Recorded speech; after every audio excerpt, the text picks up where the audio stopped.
নুজা নুহলে ঐ কিহেনো আমনি কৰে ভবা মই নাছিলো ভিখানো পুতৈ ভিখানো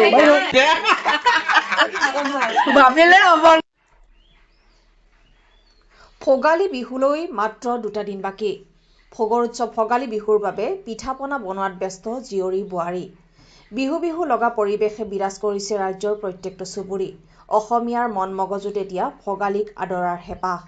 আশা প্ৰত্যাশাৰ মাজতে বিহুক আদৰিবলৈ সাজু সকলো। শিৱসাগৰতো বিহুৰ বাবে প্ৰত্যেকৰে মন 7খন 8খন। ঢেঁকীৰ শব্দই মুখৰিত প্ৰত্যেকটো চুবুৰী। নঙলাৰ মুখত হেঁপাহৰ ভোগালী। ঢেঁকীশালত ব্যস্ত মৌচুমী, দেৱযানী, জোনমণি, নিৰলা, ৰুমিহঁত। বোৱাৰীসকলৰ ঢেঁকীশালত তদাৰক কৰিছে বয়সীয়াল আইতায়ে। ধনেশ্বৰী আইতায়ে বিহু অহাৰ ফূৰ্তিতে গালে, মাছে মাৰিব নালাগে, তোমাৰে ঘৰলে যাব পাৰো যদি দিয়া মৰমৰে মাত। অতীত ৰোমন্থন কৰি গাইছে হেৰাই যোৱা অতীতৰ বিহুনাম। সহযোগ কৰিছে বোৱাৰী, জোনমণি আৰু মৌচুমীহঁতেও। শিৱসাগৰৰ সিংহদুৱাৰৰ গোহাঁইগাঁৱৰ চহা অসমীয়াৰ এক পৰিৱেশ। শিৱসাগৰৰ পৰা ফাৰহান লস্কৰৰ ৰিপৰ্ট, আছাম ৰিপৰ্টছ লাইভ। বয়স কিমান হৈছে? 67। 67। বিহু প্ৰস্তুতি কেনেকুৱা চলিছে?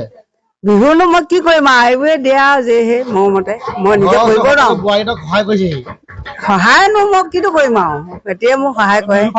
বিহু বুলি শুৱনি কলীয়া জানৈ ডিব্ৰুগড় শুৱনি মেডিকেল কলেজখনৈ মেডিকেল কলেজখনৈ শিৱসাগৰ শুৱনি দৌল অন্তৰে অন্তৰে তোমাক নুভালে পুৱা ঐ তোমাক নুভালে পুৱা ঐ আজি মোৰ 2 বছৰ হ'ল।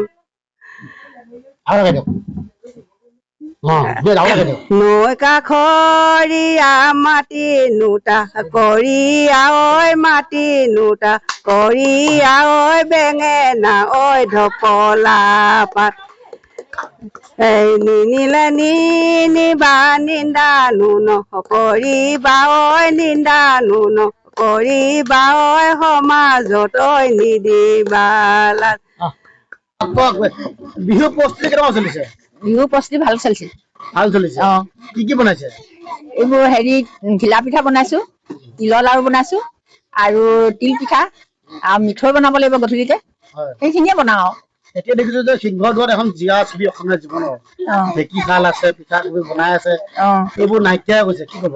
এইবোৰ আমাৰ ঘৰৰ কাৰণে আমাৰ মানুহজনো বৰ হেৰি কৰে, ঢেঁকী থাকিব লাগে, ঘৰত কিবা কিবি আগৰ বস্তু থাকিব লাগে, ল'ৰাই চিনি নাপাব বুলি। তেনেকে এইবোৰ আমাৰ ঘৰতে আছে, আমাৰ ঘৰত নাই আকৌ দেই। দেখিলো কি কি আছে এইবোৰ কওকচোন বাৰু? এইটো আজাৰ কাঠ আছে, তাৰপিছত এই খোৱাত কঁঠাল কাঠ আছে, কটৰা এযোৰ কঁঠাল কাঠ আছে। কি কি নামবিলাক কি কি? এইটো আজাৰ, তাৰপিছত কঁঠাল, তাৰপিছতে আকৌ এই খোৱাটো হেৰিটো কি গাড়ীহালীটো কঁঠাল। নমস্কাৰ, আমাৰ এই গাঁওখনৰ নাম হৈছে সিংহদা গোহাঁই গাঁও। আপোনালোকক সকলোকে নৱবৰ্ষৰ শুভেচ্ছা জনাই মই বিহুৰ কাৰণে শুভেচ্ছা জনাইছো। বিহু প্ৰস্তুতি চলাই আছো, এতিয়া পিঠা বনাই আছো, ঢেঁকীত পিঠা খুন্দি আছে, তিল পিঠা বনোৱা হ'ল, তেল পিঠা বনোৱা হ'ল, নাৰিকলৰ লাৰু বনোৱা হ'ল, তিলৰ লাৰু বনোৱা হ'ল, মিঠৈ বনোৱা হৈছে। খুবেই ভাল লাগে। এতিয়া উৰুকাৰ দিনা আমি সকলোৱে মিলি এসাঁজ ভাত মানে প্ৰীতিভোজ খোৱা হ'ব গোটেই গাঁৱৰ ৰাইজসকল। আৰু খেল ধেমালি পিছদিনাখন মেজি জ্বলোৱাৰ পাছত গোটেই সৰু সৰু ল'ৰা ছোৱালীক মানে খেল ধেমালি পতোৱা হ'ব, বিহু শৰাই।